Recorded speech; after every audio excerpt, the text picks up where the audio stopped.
ECSI fans, you want to revolutionize your sports investing habits? Allow me to tell you about WagerWire. WagerWire is an app that helps you become a superior bettor by allowing you to sync all your sports books and track all your bets in one place. See your current action, your betting history, and stats. You could also sign up for sports books and collect bonus offers. Follow them at WagerWire on X, as it's the best account on the platform. Head to App Store or Play Store now and search WagerWire and download the app.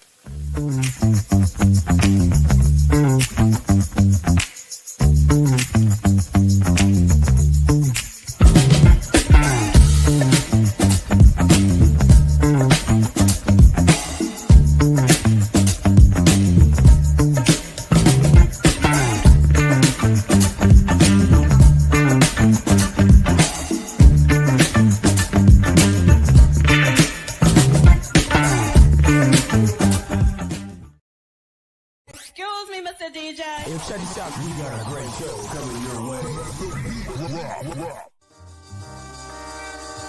From the ECSI Sports Studios, the #1 sports information program in America, the Breakfast Bankroll, with your host, the sports broker, Jeff Dawson.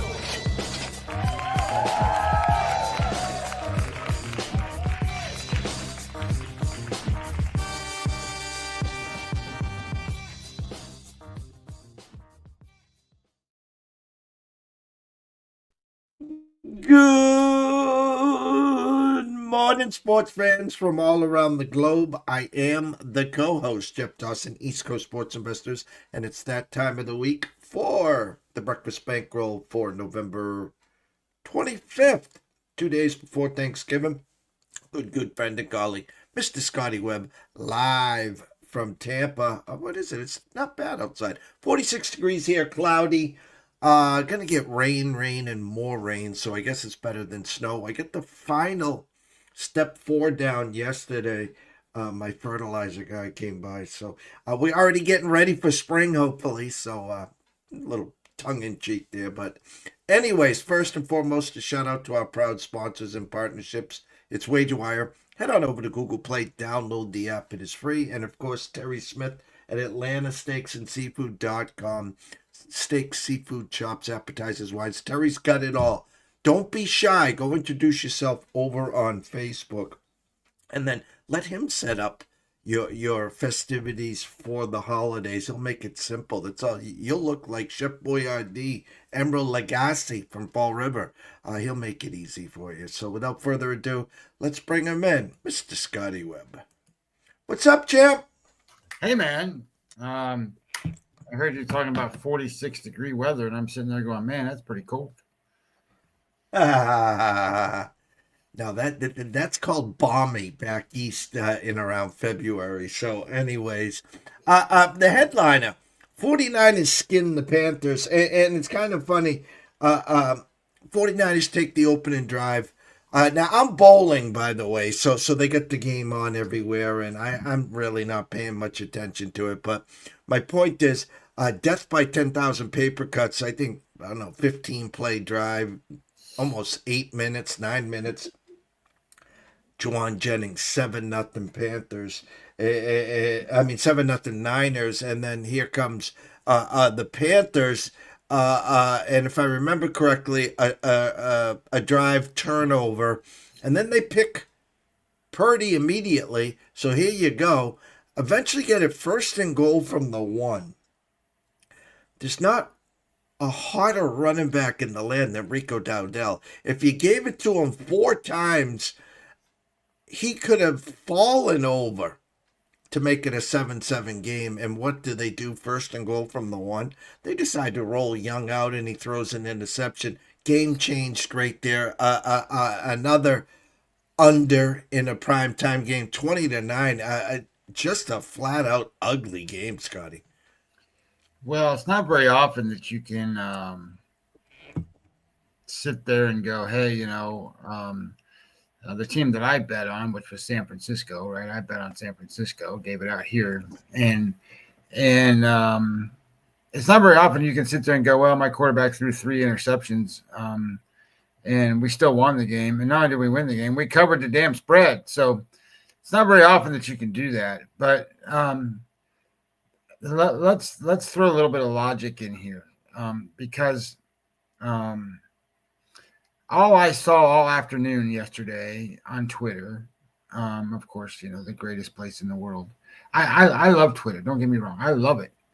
But these guys are out there throwing out all this stuff about, well, the San Francisco 49ers are 0-8 and blah, blah, blah on after a win. And you can't bet on them because, they win a game, they lose a game, they win a game, they lose a game, they win a game, they lose a game, they win a game, they lose a game. Okay. So let's just put some stuff here together. The San Francisco 49ers going into that game was 7-4, something like that. Now they're 8-4, something like that. They're a good football team. They're overcoming all kinds of injuries and doing all that stuff. And I get it. The Carolina Panthers were 6-4 going into that game. But, they're pretty fraudulent because of who they play and, the style of play that they have. And, the schedule isn't as tough. This is a road game. This is not something they're playing at home. And Bryce Young is not the greatest quarterback in the world. And so you sit there and you start looking at things and you go, this doesn't make any sense. Why would Carolina be able to be good in these spots? Why would Carolina be able to do this stuff on these road games? They're not built for this. And of course, they're trying to figure out what kind of offense they really do have. They're trying to develop a quarterback. When you're a team that's like Carolina, or you can pick other ones, but you can look at Carolina and go, they're the next year Bears. Look what the Bears are doing with a head coach that actually has developed a quarterback and put him in a system that allows him to do pretty well. So, maybe Carolina's the next year Bears and they're a little bit better than a 500 team. They're not any better than a 500 team this year. They're probably going to finish below 500 if you look at who they play the next couple of weeks. They play Tampa Bay twice. So, I think that people who bet in these lanes have lost all reality. And I say that 100% with conviction because you're watching these guys that all they're doing is running a program or doing whatever through SQDL or whatever it's called. And this is how many times this team's played on the road. And this is what they do on a Sunday night. And this is what they do after a loss. And this is what they do after a win. All right, look, none of that matters. It really doesn't. It's the matchups that matter. And I see a lot of these older, handicappers out there going, look, if you don't know math and you don't know how to handle what the betting lines are and what the moves mean and all this stuff, you can't bet. Well, that's bullshit too, because here's the reality. The reality is that Carolina team with that Bryce Young has never faced this team, that San Francisco, in that specific spot on that specific night, with those particular players and the guys that were there and the guys that weren't there and all that stuff. And that's never happened before. So what do the matchups look like? Where do you have advantages and where do you not have advantages? And bet on the team that has the most advantages. You can certainly utilize some of the trending information to either support or curtail whatever it is you're betting. I felt so strong about this game. I played it at -7.5. Remember? I talked about it. -7.5, not 7.5. I got plus money on this bet. So, and I think when you really start, and shit, that covered even though they threw 3 interceptions. Holy shit. So, but I think when you really start to think about what's going on in the sports betting world, people are listening to either these kids that come up and they can run the programs and pull out the data that says XYZ covers with XYZ times and blah, blah, blah, blah, blah, right? Or they're listening to like the Brad Powers guys of the world that go and say, Lane Kiffin leaving is going to be a huge distraction, and you can't bet on Mississippi this week. I'm going to give you a best bet on Mississippi State. Okay, that doesn't fly either. Look at the matchups. Okay, so there are good situations. There are good technical spots. I would be more involved to be in a technical situation than I would be a situational bet. I would like to be able to understand what logic makes sense. If you're betting and you're not betting based on logic, you're doing it wrong. I'm telling you, it's not the right way to do it. And Jeff, you know this as well as I do. I know what you do, and you look at the lines and you see how they move and where they go and what the sports books are telling you and stuff. But you don't just go bet every one. You go bet the ones that logically make sense. And that's the point of all of this is you can go run this fallacy stuff. And I'm sorry to be on a rant, but you can go run all this fallacy stuff and all this crazy stuff that people run all the time, and all these touts in the world, and they're all fighting now online over Steve Fezzik, and Steve Fezzik's taking people's plays and charging people to do out there, and he's minus 100 units, by the way. So what is all of this? It's all nonsense. So cut to the chase. I had this prepared, and of course I've been talking so long, my damn computer went to sleep. So let's wake it up for a second. Let's college football. Last week I was 6-3. Well, not the greatest week, but 6-3 is a great week. I mean, I'll take it every time, right? And almost all of those plays are given out here. And then for the year, college football, I'm 51-32. Okay, well, that's pretty good. Now, does that mean you should be following everything I do? I don't. That's up to you. I'm just trying to give you what I can and how it works. And on the NFL side, Jeff, NFL, where's the numbers? Blah, blah, blah, blah, week 12. So you guys don't get to see the NFL stuff because I don't get the data on the NFL unless we do a Saturday show or a Sunday morning show. I can't go over the NFL stuff because I don't get the data until late on Friday, or and then on Friday I'm out running around doing whatever, and Saturday is running out the wife day. So I don't really see that. But I was 4-2. I'm 20-11 in the NFL. So. And these are not prop bets. These are not this guy's throwing over this many yards and this guy's running for this and he's getting touchdowns and the units out there that are plus 300 because of this and plus 300 for that. That's not what any of this is. This is totals, either overs or unders or sides. That's it. That's all it is. And what I'm trying to say is, if you analyze the data correctly, and or what I've spent all season doing is I wanted a program that I could write, that I could just plug data into, and it would send out the right information like I do in baseball. Well, it kind of doesn't work that way for football because there is a lot of massaging that has to do. So I just run it. Me and AI have this program that we run together. So I plug in the right data, and then the data comes out, and you make the bets based off of the best circumstances that you have available to you. And there's a lot of favorites, and everybody wants to bet all these dogs. How many dogs have I given out on this show? Hardly any. I gave out some, but hardly any. And they all win. And I'm not saying to go just carte blanche bet favorites, but I am trying to tell you guys that it's fun to bet an underdog. Jeff, I know you like to bet underdogs. Everybody in the old school betting mentality loves to bet underdogs. I get all of that because this dog's barking and this, that, and the other thing. That's all they talk about on Wager Talk is this dog and this, that, and this other thing and sandwich plays. There's no such thing as any of this stuff. It's all made up. So when you're really doing this stuff, understand logic outdoes most everything.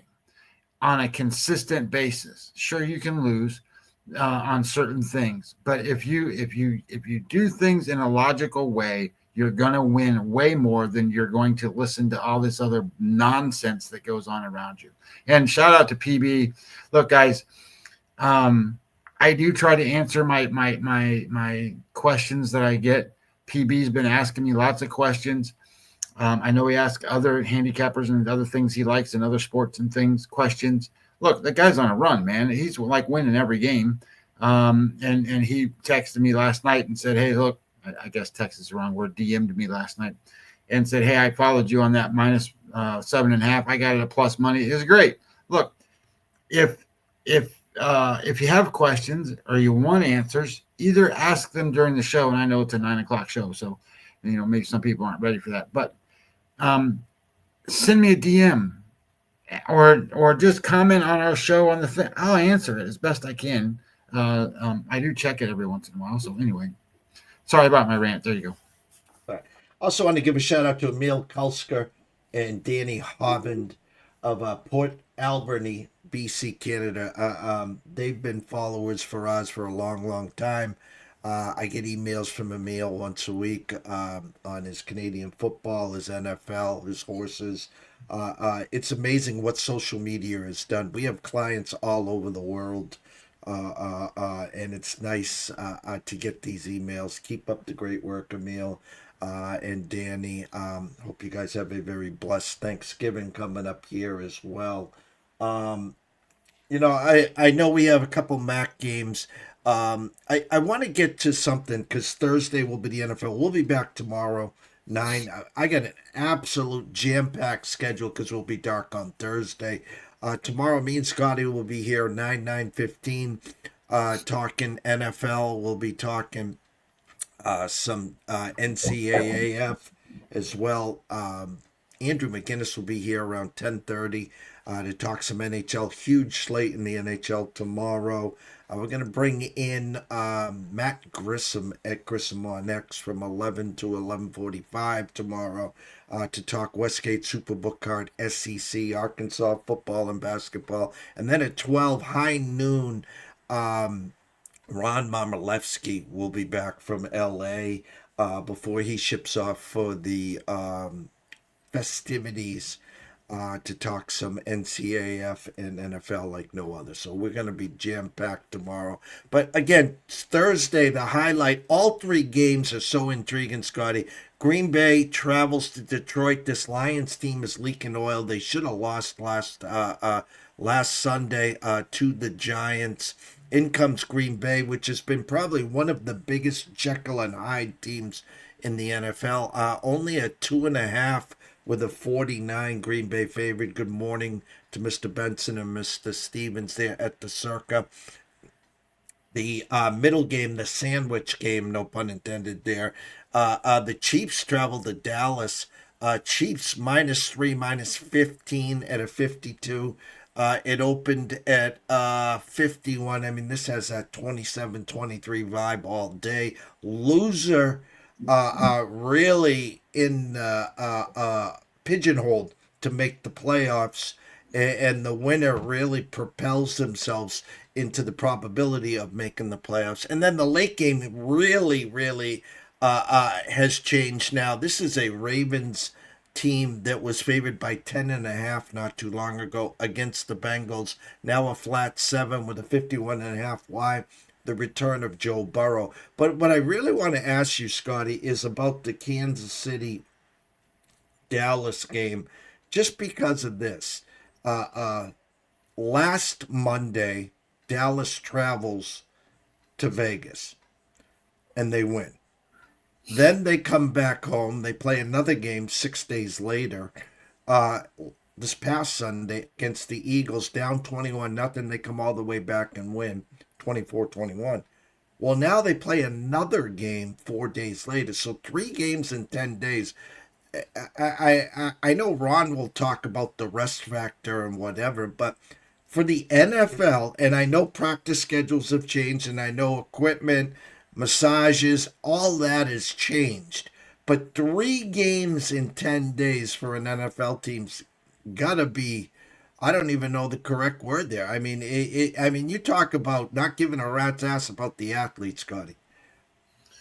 Well, I think that these good teams, the Chiefs, the Eagles, the Buffalo Bills, they're on all these special games.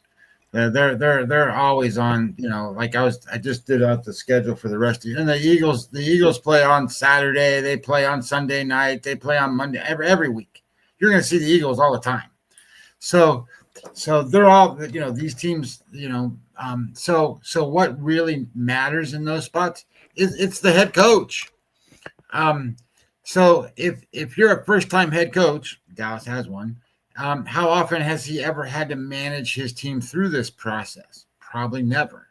So if he's never had to do it before, I'm sure he's probably looking for the right answers and the questions and all those types of things to help him manipulate that stuff. But I don't know if you've ever, I'm sure you have, but I mean, I don't know how many people really understand what a Sunday does to a body for a male athlete, and even though that most of them are in their 20s and then they're prime athletes, and they're big and they're strong and they're fast and they're healthy and all that stuff. What Monday morning looks like, and if you're in an NFL locker room, what does that look like? Look, man, if you played in the game, it's all recovery. It's like.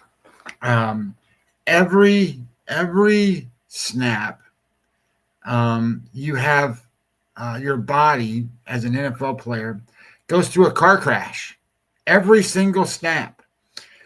Some car crashes are fender benders. Others are just smashes. So as your body gets recovered and tries to recover from those things, it's not just a Monday thing. It can be a Monday, Tuesday thing. Things linger. So I think what you're saying, and I think rightfully so, is when you have this many car crashes on your body up through a certain time frame and not very much recovery time. I mean, you can't take it to the body shop and bang out the dents fast enough. So there's going to be some wear and tear and weakness and tiredness that you can't avoid. So this is where, as a handicapper, sometimes you have to look at it and go, what's the depth of this team look like? What's the next man up scenario look like? Not that next man up is going to play every down, but he might play instead of playing 10 snaps in the game or 5 snaps in the game to give the other guy a break, he might play 15 or 20 this time. So I think you're going to see probably some of that. And if you, and I think it's a very valid point. If you really think about it, what can Kansas City do? They can exploit weak defenses because they have a head coach and an offensive coordinator on that side of the ball that can design plays that can attack weakness of the defense. Not that everybody can, but he can do it to an extreme level. Secondly, I think that they have a quarterback that can help that process on the day of the plays and all that stuff and go, hey, this is working, this isn't working. We got matchup advantages here, there, and wherever. So I think that puts Kansas City in a pretty big spot here because the head coach for Dallas has never been through this before. This is his first year. So there's nothing to be ashamed of. It's just, experience. The best thing that they have going for them, it's a home game. That's the best thing they have going for them. So I think as things kind of come out and where things go, this could be one of those, hey, our guys are just kind of slugging through it. We're doing what we can, but they can't keep up with the speed of the outside pass rushers and the defense. Kansas City's not got a great defense, but what they have is a great pass rush, which then affects the other team's offense. That helps their defense, right? And then Spagnuolo puts their guys in the right spots, and that's what makes their defense good. It's all about pressure the quarterback. So if they can put pressure on the quarterback, I think Dallas is in trouble. And that being said, Dallas's defense, it was 21-0. So they weren't stopping anything. But the whole second half, the Philadelphia Eagles didn't score, not 1 point. So I don't know if that's, obviously I'm old, so I fell asleep. I didn't get to watch it. So I don't know if that was a lot to say about what Dallas did, or what that was a lot to say about what the struggles that Philadelphia's been having. Their offense, I don't know what's going on with their offense, but their offense hasn't been as good as last year, Super Bowl quality year. And I think you're right. Both of these teams need to win these games, but I think Kansas City has it way, way more important. It's way more important for Kansas City than it is for Dallas. And the reason I say that is because Dallas isn't really Dallas to get in. They're going to have to be ahead of teams like Seattle. Like if Seattle or the 49ers, because one of those two teams are going to be really, really good in record, and they're not going to make it in the NFC. So in the AFC, you're going to have a battle of kind of some of these teams that come down with Jacksonville and Kansas City and Indianapolis, and where do these teams kind of shake out and what happens, and I think Kansas City's they can't afford to really lose games, and they it's certainly a game where they're favored to win. They need to win these games. So I think that it's way more important for Kansas City than it is Dallas. And the Eagles will be hosting the Bears right now, -7 on Black Friday. And I've been talking all along, week after week after week after week, and it's just how people are wired, the brains. The Patriots are on this magical, 8-game winning streak. And yet here's Ben Johnson and the Bears first in the NFC North. They just keep winning and winning and winning and winning. Good running game, defense getting stronger. Ben Johnson has got the team and Caleb to buy in. Caleb not turning the ball over a la Bryce Young, a la Brock Purdy. And they're just finding ways, and they're catching 7 here again on a short week there, which we'll break down again as we get closer to that. Scotty, 2 games tonight. Western Michigan at Eastern Michigan. Opening number, Western Michigan 6.5 with a 46.5. Now 8 at Circa with a 46.5, and then Bowling Green at UMass. Why UMass has a football program, I just don't know. Bowling Green 14.5 with a 44.5. Before we head on into the Abyss, would you like to break any of those games down on games on paper? Well, let me just say this. If you're going to bet tonight, I think there's only one option, and that's to bet Western Michigan. And to be quite honest, I'm just going to tell you, you need to shop around and try to find what you can. I think that line opened 6.5 on Monday morning. It was 6.5. I can still play it on ProfitX at 7.5. It's not as good a play when you have to cover 7 in your Western Michigan. If you want to look at it on games on paper, that's fine. You can go ahead and pull it up. Because what I can show you is that it's an interesting game because Eastern Michigan is all offense. They have no defense, and Western Michigan is all defense and a little bit of offense. So as it kind of matches up, this is one of those games of attrition where an offense that's decent goes against a bad defense. They're gonna put up some points. The team that's got a good offense is going to face a team that's got a good defense.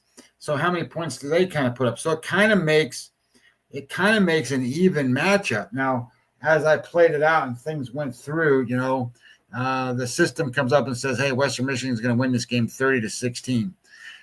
So that should give you a little bit of okay. Look, we're going to go okay with Western Michigan here. This is a very important game for Western Michigan. If they win this game, they're in the MAC championship game. So they have to win.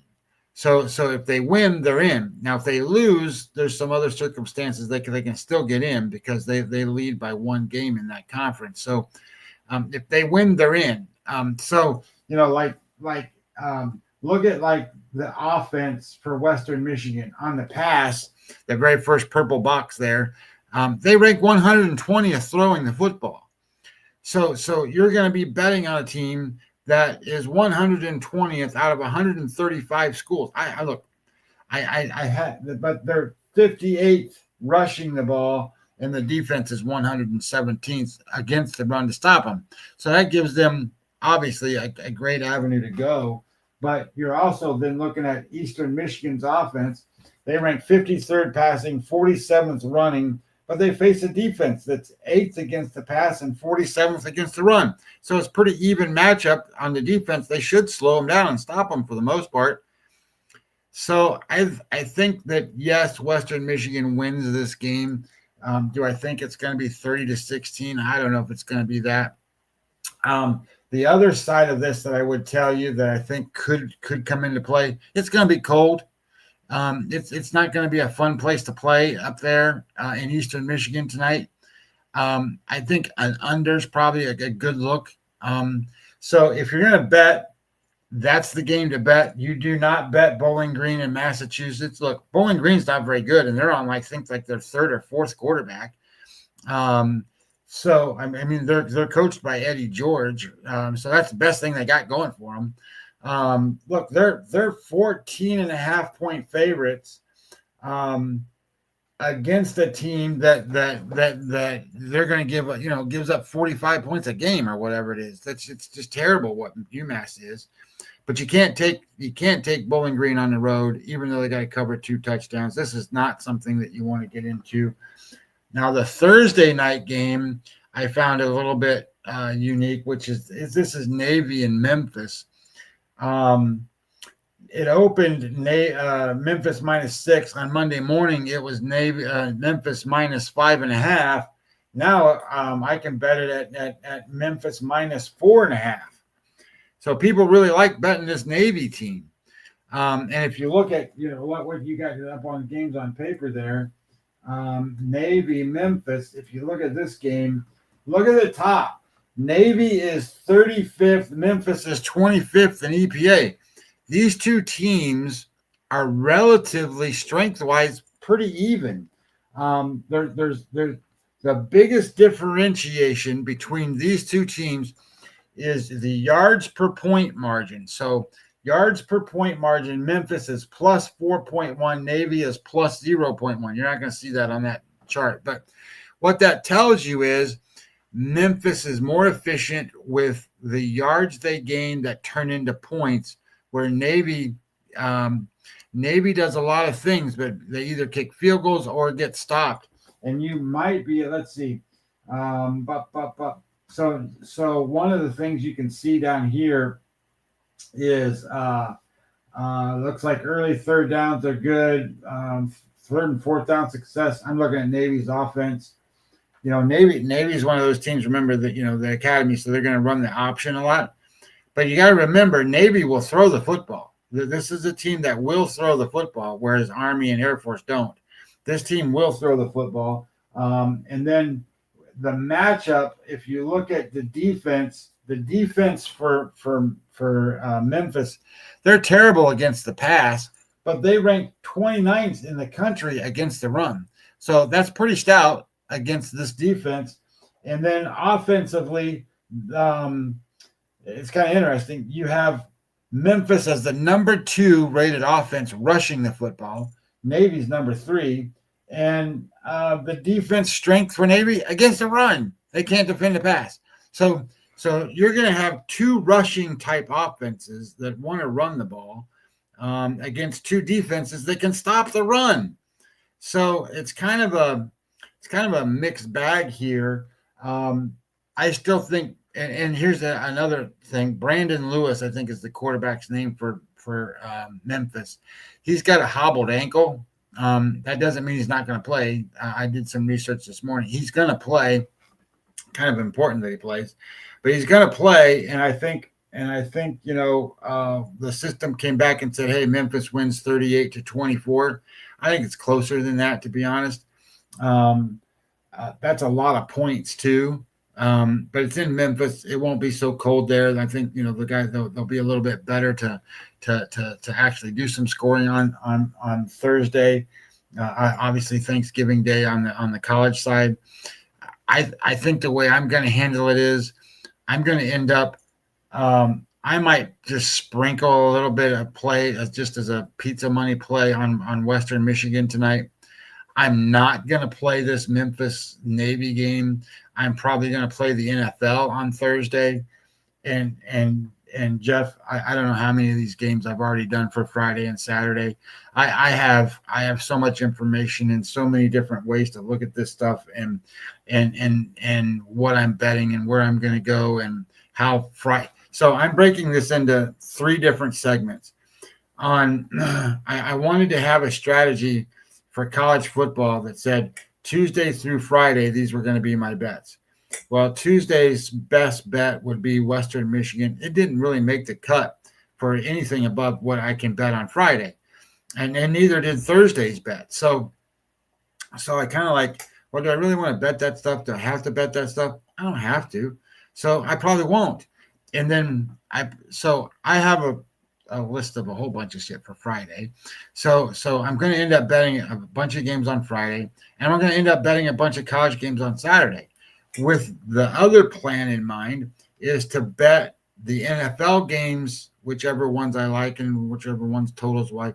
I'm going to run into a problem here, I think, because the data that I get for those games doesn't come to me usually until Friday. So I'm hoping that this shit shows up so I can actually get the stuff and do what I normally want to do for these games.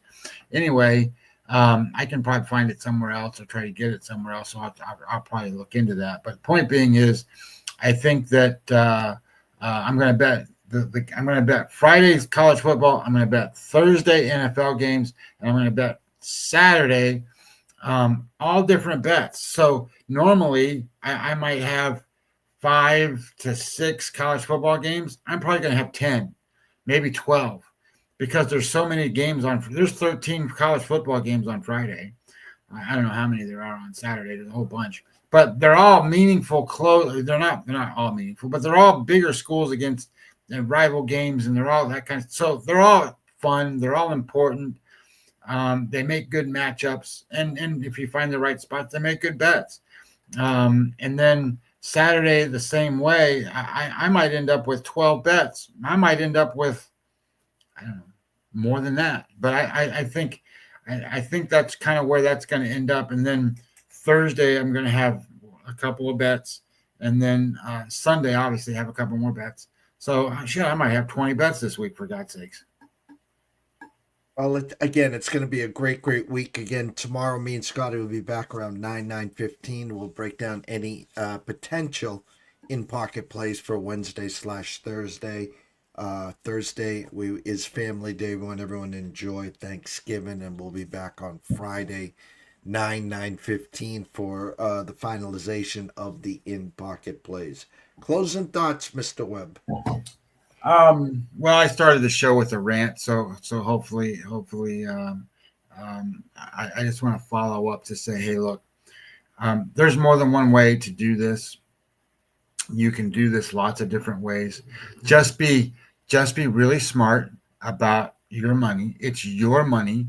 I always say this, be convicted when you have that cash in your hand and you walk up to the window and you make your bet that you're giving that money over as a loan to get more money back. That's what you're doing.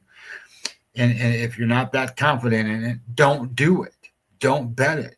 Don't go up there and go, hey, I'm going to bet $20 when you normally bet, $150 and you only bet $20 because you're not that confident in the game. Well, just save your $20.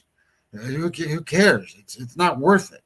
Or, make your full bets or more on these games when you're confident in what you're doing. So I think the best thing that I can say is study the game a little bit. Know it is important, no matter what all these other guys tell you, that matchups matter. How teams match up to each other matters. How they're playing recently matters. coaching matchups matter. And if those things aren't being built into your handicap and all you're doing is looking up and looking at trends and stuff, you're never going to be more than 50%. You're never going to make it. Those betting patterns are just that. They're betting patterns, and they're great clickbait and they're all that stuff, but they're not a strategy to win bets. So you can mix it in, you can do all kinds of different things, but as you go with what you're doing in trying to develop and become a better, I guess is the better, I don't know, wager maker, whatever.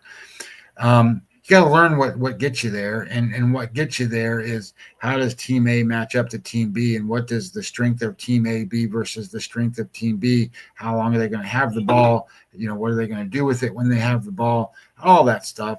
And I always hear a lot of people talk about, well, that's baked into the line and this and that and all that stuff. I get it, but you really know what a line is, and how this really works. And why it's so convenient for people to say stuff. It's power ratings.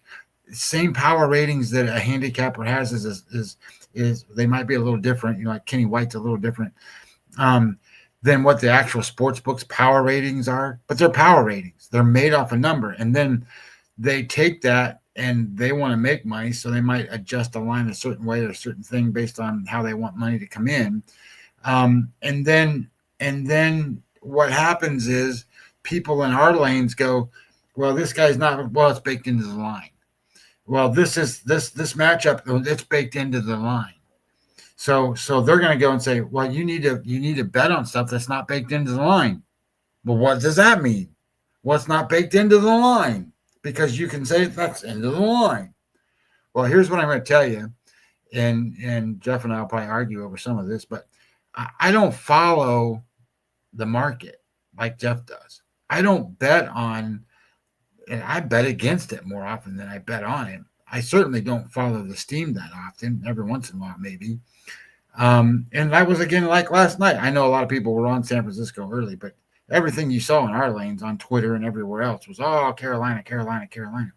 So the market tells you, and think about what the market is. The market is a bunch of people that are betting into this market. And because the money coming and going and doing different things, it changes the lines, this, that, and the other, right? So now you're trying to figure out, who are these bettors? Your opponent is not the sports book. Your opponent is all these other bettors. So you're trying to beat all these other bettors. So be smarter than what they're doing. Figure out that it's just common sense in a lot of cases, and it's logic in a lot of cases that will get you to the window. Again, I've been trying to say this for years, and it's just gotten to a point where social media has just taken it to the nth degree that again, I've been working around the clock and will be till December 31st, and hoping to relaunch, rebrand what I want to do starting in 2026. A vision that I had in 13, 14, and we launched in 15. Something we're going to take to the nth degree with the shifting of our lanes, meaning Profit X, meaning the poly market, meaning Kalshi. Seeing all the regulations by the states, seeing states with 11 possible apps for these sports books, and seeing the same 3 or 4, meaning DraftKings, FanDuel, BetMGM, Caesars, and then you got the underdogs and Prize Picks. And as Scotty started early in the show about the props, what has happened is these so-called experts can't pick a winner pre-flop on a side or a total. So what they did for a little while is, yeah, I lost our pre-flop bet, but boy, I killed it in the end game. So instead of showing that they went 2-8 pre-flop, they're showing they went 7-1 in game, and they're showing profit. That is now left the building. So now it's props, it's in games, it's parlays, anything that you can quote unquote wink, wink, wink, show a profit. And I'm not killing people that are winning in the prop market. I get it. God bless you. And then your guy gets injured, and now you're praying that they void it, and it's free PR for these sports books. I'm done with that. I'm done. Go have fun following these clowns, and that's what they are. They're clowns, bozos. Okay, and the bottom line, very simply, is 99.9% of the people in the world now have just finally come to the realization it's just entertainment. They're not serious about betting and investing and making money. At the end of the week, if they lose $150, because the average bet is $25, people. End of discussion. There's guys out there that are betting 2,500. There's an occasional 10,000. You'll see 100,000. Okay, yada yada. My point is $25, $35, $50. Now, the quote unquote guys that do this for a living, 200, 300, maybe 400, maybe 500, if your bankroll suggests that. But what's going on in today's lanes is past comical, but it's accepted now. I'm not accepting it anymore. I am so tired of the want. You can flip on 38,000 different shows out there. Big stage, big platform, 4-letter words, ESPN, 3-letter words, Fox, VSiN, yada, yada, yada. And I'm not disrespecting some of the people on these shows. Actually, they're my colleagues. I've been on every one of those shows. I'm kind of laughing at some of the people that they're bringing on to quote unquote fill time. And that's what I'm saying. And then, of course, all the other clowns and bozos that are on social media giving you bets and asking you to spend a few minutes with them because they're experts. Well, they're not. So, again, there's my mini rant for today. 78 college basketball games on the docket today. One hockey game. That's why we moved Andrew to Wednesday. There'll be a full slate of hockey there. So, again, we want to thank everyone here, PB, Emil, Danny, Mr. Lucky, Dr. Lance. The list is ended. It's, of course, WagerWire for all you do. So, everyone, we'll be back tomorrow morning, 9:15. Full slate of shows. Me and Scotty, Andrew McGinnis, Matt Grissom, Ron Marmolewski. We'll be cooking with Crisco tomorrow. So for myself, Jeff Dawson at EC Sports Invest, the one and only Mr. Scotty Webb at Webby20MLB. Hopefully we'll have some breaking baseball news tomorrow. Hey, there was a trade. What's that? Nemo got traded. You saw that, right? Yeah, and I saw a tweet. I'll ask you this question. Due to the mayor that was elected in New York, Nemo asked that was fake. Okay. I didn't say anything. I didn't. Nemo said he asked for a trade, and they granted him a trade. So what I understand, what's the guy's name that used to be the GM for the Steve? What's his name? Steve, whatever. Steve Phillips. So Steve Phillips was on the air, and he was talking about this trade, and he was talking about inside information about the Mets. And obviously, I think he would have the connections to have the inside information about the Mets. And Nemo's been with the Mets as long as anybody there, and been part of that in terms of how meaningful he is to that team in terms of internally. He might not be the greatest player on the team. Obviously, Soto's there now, and Lindor and stuff, and Alonso and all those guys. But Nemo felt that Lindor should not be the captain of that baseball team. And Lindor wasn't as meaningful as maybe he himself would be as a captain, because the grittiness that he has, and the caring of New York that he has, and he would put all that stuff up there and hold people accountable, and Lindor maybe not. So evidently that created some kind of a problem in the clubhouse, where you had an issue there, and then he just went and said, "Hey, look, if it makes it better, I'll waive my no trade clause, and I'll go to wherever you need me to go." So they made this deal happen, and in hindsight, you sit there and go, "Well, Nemo, at some points in times is really good, and he's an all-star kind of player. Other times he's just a gritty kind of guy. And they're bringing in the second baseman from Texas, whatever his name is off the top. Marcus Semien, right? Marcus Semien. Marcus Semien's 35, and Nemo's 32, so they're not too off in terms of age.